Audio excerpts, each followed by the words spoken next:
welcome back to North Star Big Book. We are on episode lucky number 13. We are in There Is a Solution, page 20. Please bear with me. I have a cough that I'm not able to get rid of, so I might randomly cough. Let's see. We're on the second real paragraph on page 20, and I underline that first two sentences. It is the purpose of this book to answer such questions specifically. We shall tell you what we have done. So this is beautiful.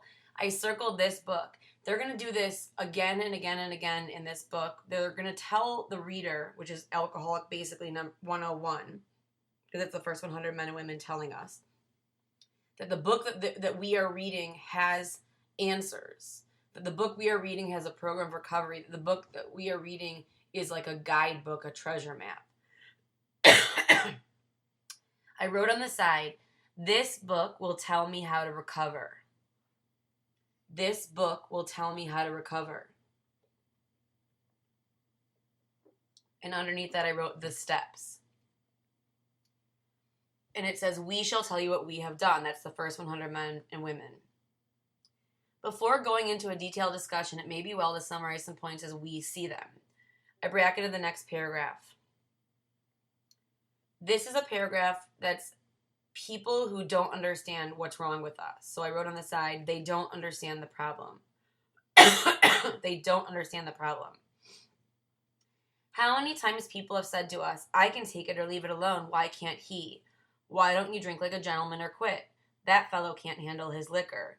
Why don't you try beer and wine? Lay off the hard stuff. His willpower must be weak. He could stop if he wanted to. She's such a sweet girl. I should think he'd stop for her sake. The doctor told him that if he ever drank again, it would kill him, but there he is, all lit up again. So all of those observations are people who don't understand that we have a mental obsession.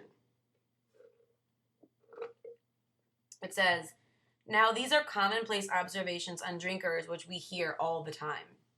Back of them is a world of ignorance and misunderstanding.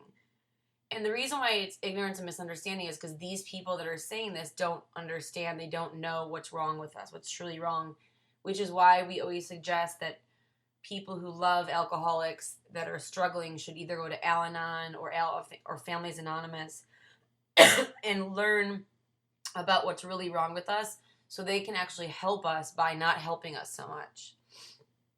It says, we see that these expressions refer to people whose reactions are very different from ours. I underlined to people whose reactions are very different from ours. On the side, I wrote people who haven't lost the power of choice. People who haven't lost the power of choice. This next paragraph, I bracketed the rest of the page, the little bottom part, and above it, I wrote types of drinkers. So page 20 and 21 are going to identify 3 types of drinkers in the big book. This is one of the places I take a new person through in the first hour when I meet them, because the goal of that hour is for me to explain what what my problem is, that I have a physical allergy and a mental obsession, and give clear examples of that. And my other job is to help them figure out through the book if they belong here and if they're a real alcoholic, and this is one of the go-to places. So I put a number 1 in front of moderate drinkers, and I underlined moderate drinkers. So the first type of drinker that we're going to identify is called a moderate drinker. It says they have little trouble in giving up liquor entirely if they have a good reason for it. I underlined they can take it or leave it alone. And next to that I wrote, could you? ? So that's the first question we get to ask the person that's sitting in front of us at this point. Could you take it or leave it alone? So far in 18 years and 11 months, I've never sat across from a moderate drinker because the only people that are in AA that are moderate drinkers are like social working students or medical pre-med students that need to come to AA to learn about alcoholism, and they might be moderate drinkers. But otherwise, if you come to AA for help, you're not a moderate drinker.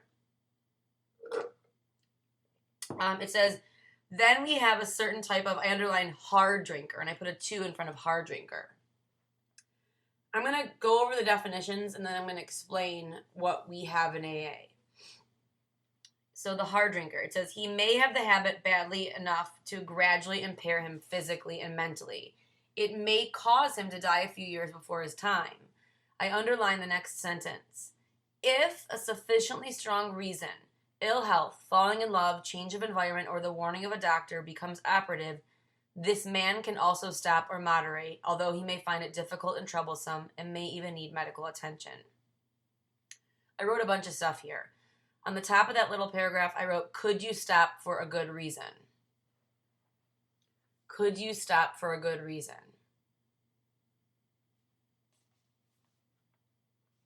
I wrote on the side, don't have physical allergy or obsession of the mind. Don't have physical allergy or obsession of the mind. One more time. Don't have physical allergy or obsession of the mind. And then I wrote, because they can stop or moderate. Because they can stop or moderate. A real alcoholic, which this is not, this is a hard drinker, cannot stop or moderate given a sufficient reason. And I wrote on the way top of the page, they choose to drink or not. So the hard drinker chooses to drink or not. And then I wrote, real alcoholic cannot choose. Real alcoholic cannot choose. And so I want to go over this before we get to the real alcoholic. I've heard this example before, so I always like to share it. So picture a real alcoholic and a hard drinker standing before a judge. They're on their second DUI, because real alcoholics also have an unmanageable life due to drinking.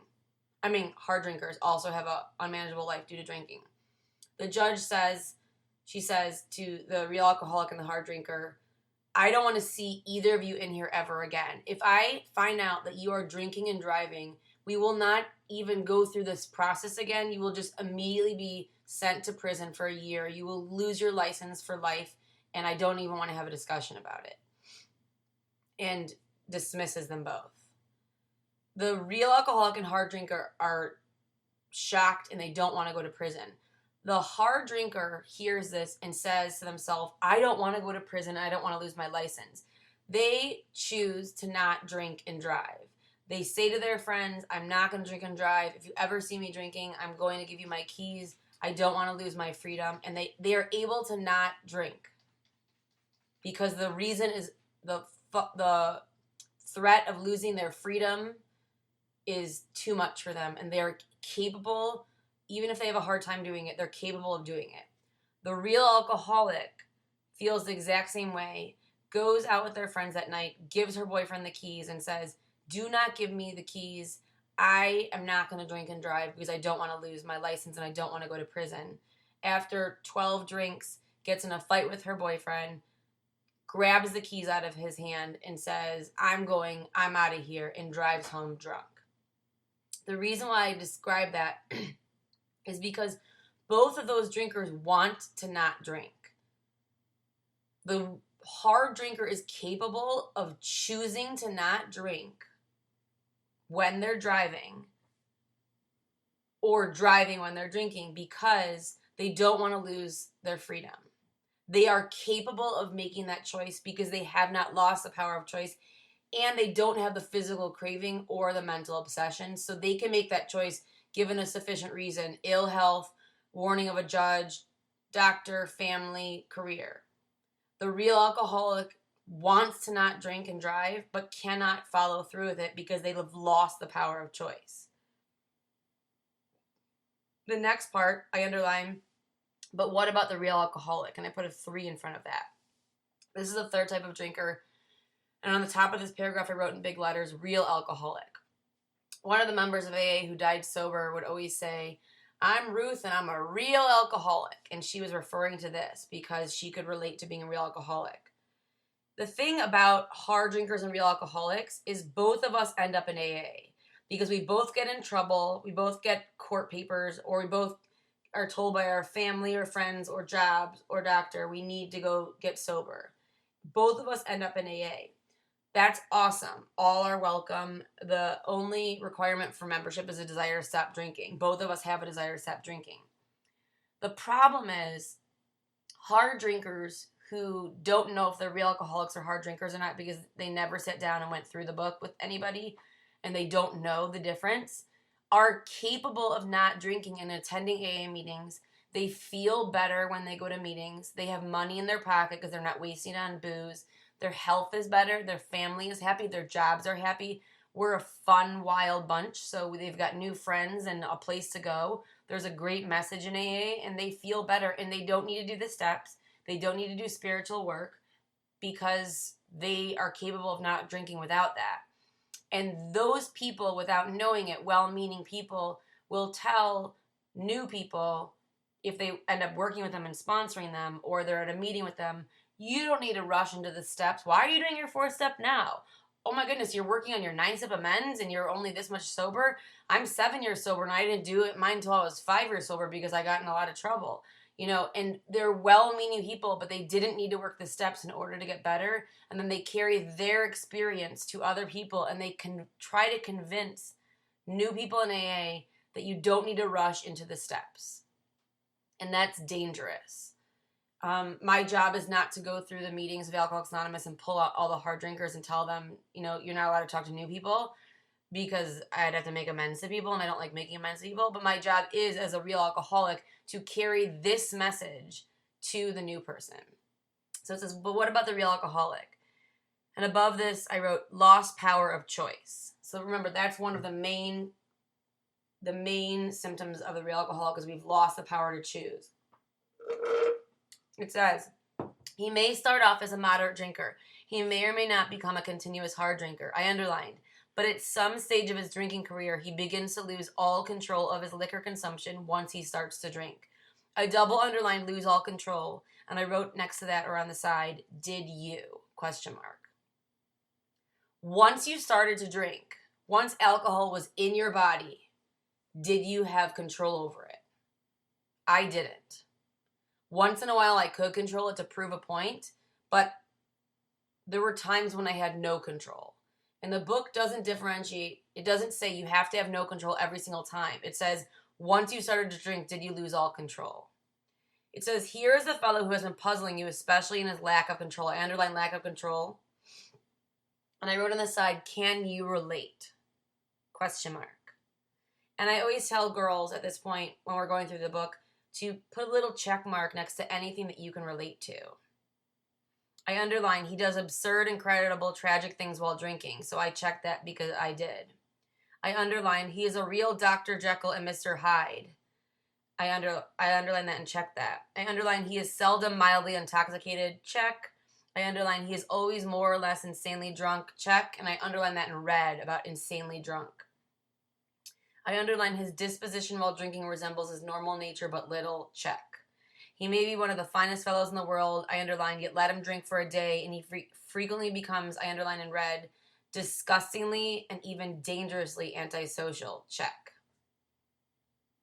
It says he has a positive genius for getting tight at exactly the wrong moment, check, particularly when some important decision must be made or engagement kept, check. He is often perfectly sensible and well-balanced concerning everything except liquor, I underlined, but in that respect, he's incredibly dishonest and selfish. Check. And above the word selfish, I wrote suicide. He often possesses special abilities, skills, and aptitudes and has a promising career ahead of him. He uses his gift to build up a bright outlook for his family and himself, and then pulls the structure down on his head by a senseless series of sprees. Check. He is a fellow who goes to bed so intoxicated. Check. He ought to sleep the clock around. Yet early next morning, he searches madly for the bottle he misplaced the night before. Check. On the top of this page, I wrote physical craving and mental obsession. Physical craving and mental obsession. If he can afford it, I underline, he may have liquor concealed all over his house to be certain no one gets his entire supply away from him to throw down the waste pipe. Check.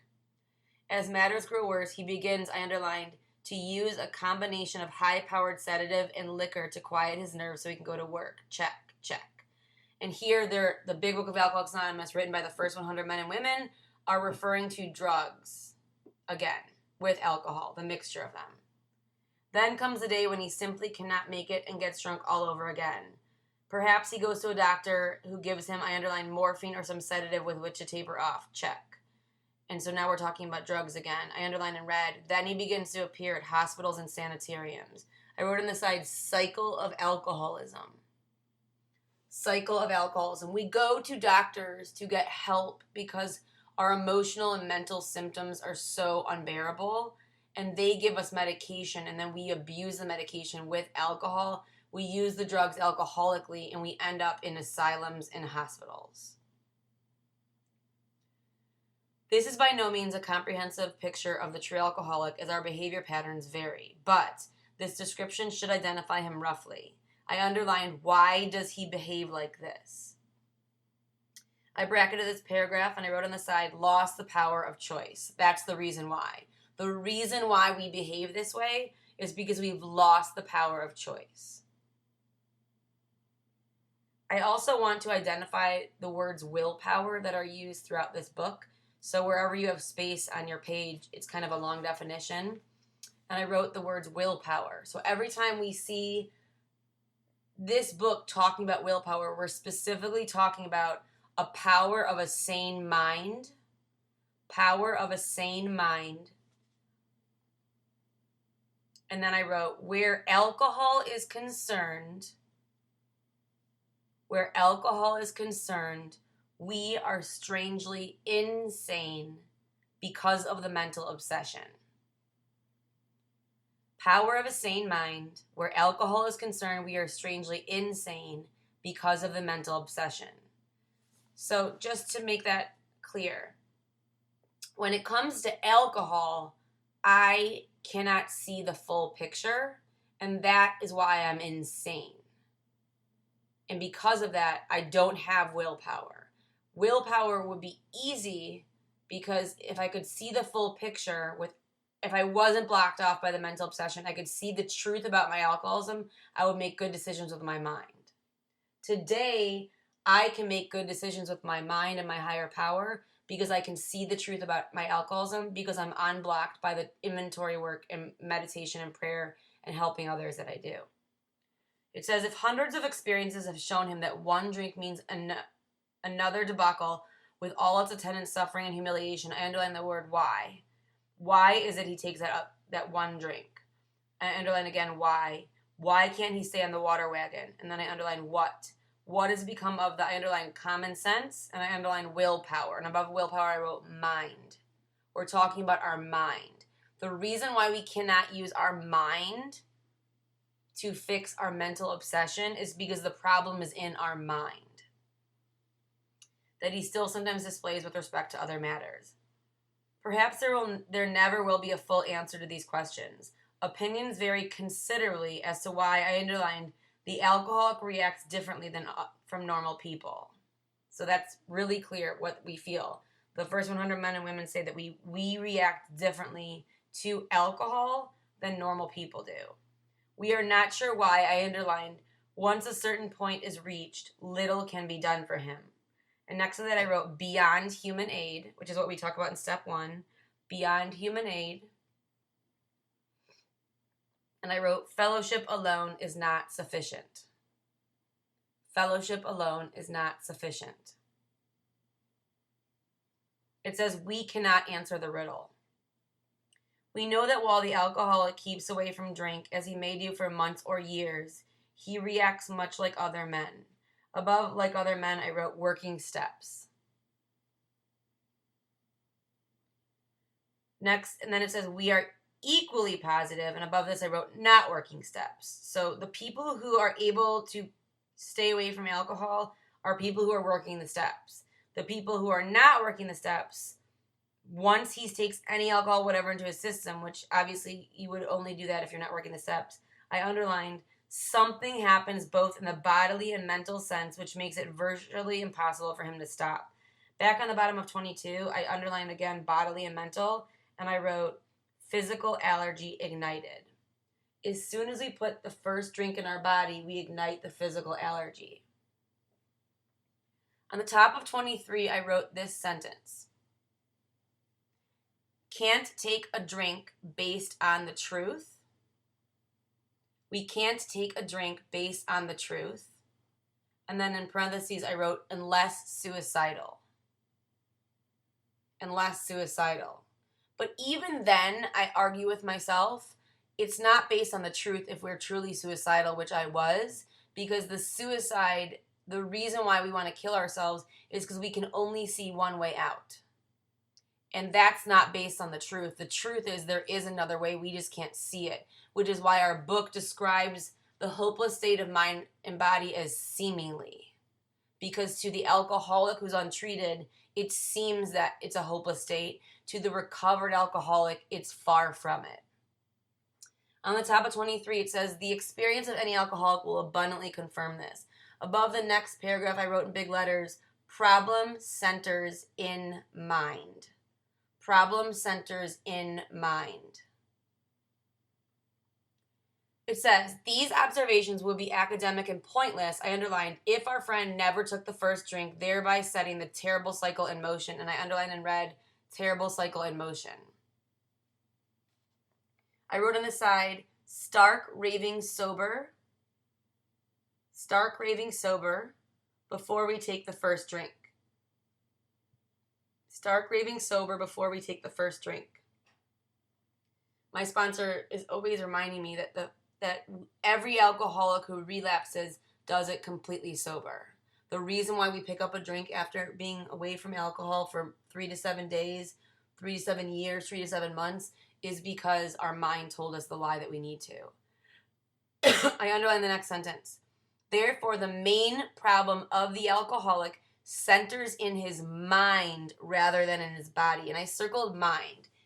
That sentence really blows me away and confuses me. If that sentence is on page 23 of our book, of our program, which was written by the first 100 men and women, why do I hear at meetings to tell new people to not drink and go to meetings and not to rush into the steps and to let the steps rise to meet them and that they didn't get sick overnight and they're not going to get well overnight? That completely contradicts what the book says. If the book says my main problem is my mind, then I need to do the steps, which the inventory process and the amends process will help remove all the blockage that's blocking me off from me and my higher power, and then the mental obsession will be removed, and I'll be able to use the power.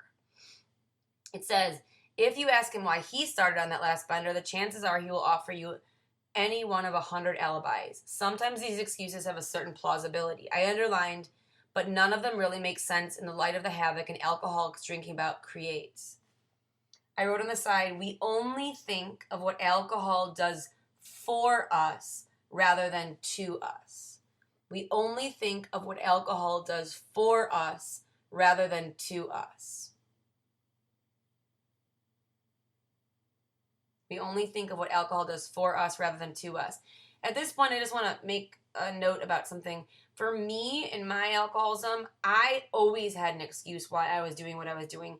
I didn't often share it with other people, but I had it ready just in case anyone asked or challenged me, because everything needed to make sense to me in my world. And to me, I always manipulated the truth and changed it in order to make myself believe that what I was doing was right and justified. It says, they sound like the philosophy of the man who, having a headache, beats himself on the head with a hammer so he can't feel the ache. If you draw this fallacious reasoning to the attention of an alcoholic, he will laugh it off or become irritated and refuse to talk. I underline the next sentence. Once in a while, he may tell the truth. I love this sentence. It's funny because it refers to what we're like in the beginning, and hopefully not anymore. But I remind girls that I'm working with when they're working with new girls that this sentence is true. And the truth, strange to say, is usually that he has no more idea why he took that first drink than you have. I underlined, some drinkers have excuses with which they are satisfied part of the time. It says, but in their hearts, they really do not know why they do it. I underline the next two sentences, the rest of the paragraph. Once this malady has a real hold, they are a baffled lot. I underline and read, a baffled lot. There is the obsession, I underline obsession, and above that I wrote mental, that somehow, someday, they will beat the game, but they often suspect they are down for the count. And I wrote on the side, obsession of the mind makes us believe the lie. Obsession of the mind makes us believe the lie. The thought in my mind that blacks out all other thoughts, which is called the obsession of the mind, makes me believe the lie that it's okay, or that I can just do it tonight, or that I'll do something different, or I will just only do it at my house, or I'll only do it when I'm out. I also can have that mental obsession if I stop doing the work in Alcoholics Anonymous. My mind can tell me the lie that it's okay to not send inventories, it's okay to not call my sponsor, it's okay to not to go to meetings, it's okay to not pray, it's okay to not to respond to somebody, and then eventually I'll say it's okay to not do this work at all. It says, how true this is, few realize in a vague way their families and friends sense that these drinkers are, I underline abnormal, because that's what we are. But everybody hopefully awaits the day when the sufferer will arouse himself from his lethargy and assert his power of will. Above the next paragraph, I wrote, because lost power of choice. And then we'll read this. Because lost power of choice. So the real alcoholic, which they're going to refer to again here, is somebody who no longer has the power to choose. I underline the next sentence. The tragic truth is that if the man be a real alcoholic, the happy day may not arrive. I circled the word truth, and then I double underline real alcoholic to remind me that there's a difference. I underlined, he has lost control. This top of 24, from where it says at a certain point, all the way until the end of the next squiggly line paragraph, I bracketed and underlined the whole entire thing. And above it, I wrote, lost the power of choice. Lost the power of choice. Mental obsession tells me the lie that I can drink again safely. Mental obsession tells me the lie that I can drink again safely. So it should say on the top, lost the power of choice. Mental obsession tells me the lie that I can drink again safely. I underlined, and I'm going to read all of this. At a certain point in the drinking of every alcoholic, he passes into a state where the most powerful desire to stop drinking is of absolutely no avail. On the side, I wrote, we believe the lie. We believe the lie that we can handle it. We believe the lie that it doesn't matter. We believe the lie that there's no point. We believe the lie that we're never going to be able to stay sober, that AA doesn't work. This tragic situation has already arrived in practically every case long before it is suspected. And then I wrote above the next paragraph, no mental defense. The fact is that most alcoholics, for reasons yet obscure, and I circled, have lost the power of choice in drink. Our so-called willpower, remember, that's the power of the sane mind. Where alcohol is concerned, we are strangely insane. Our so-called willpower becomes practically non-existent, and I underline the rest of the paragraph. We are unable at certain times to bring into our consciousness with sufficient force, with enough force, the memory of the suffering and humiliation of even a week or a month ago. I wrote on the side, mentally ill. We cannot use our mind. Our mind is now sick, and it's working against us. I underlined, we are without defense against the first drink, and I wrote on the side, can you relate? Can you relate? This is someone who does not have a defense against their mind. That was me. I remember writing in my journal, like, Carly, remember this date. Remember how you feel. Remember what it was like when you looked in the mirror. Remember what it was like when you woke up this morning. Remember how embarrassing that was. Remember the looks that people gave you. Never again forget this. And I would write like in big letters and I would underline an exclamation mark. Never again forget how you feel. But how I felt, the fear, the embarrassment, the shame, was always pushed aside by my strong, strong hunger and thirst to pick up a drink. And we're going to stop right there and we'll start next week on page 24. Have an amazing week. It's totally your choice.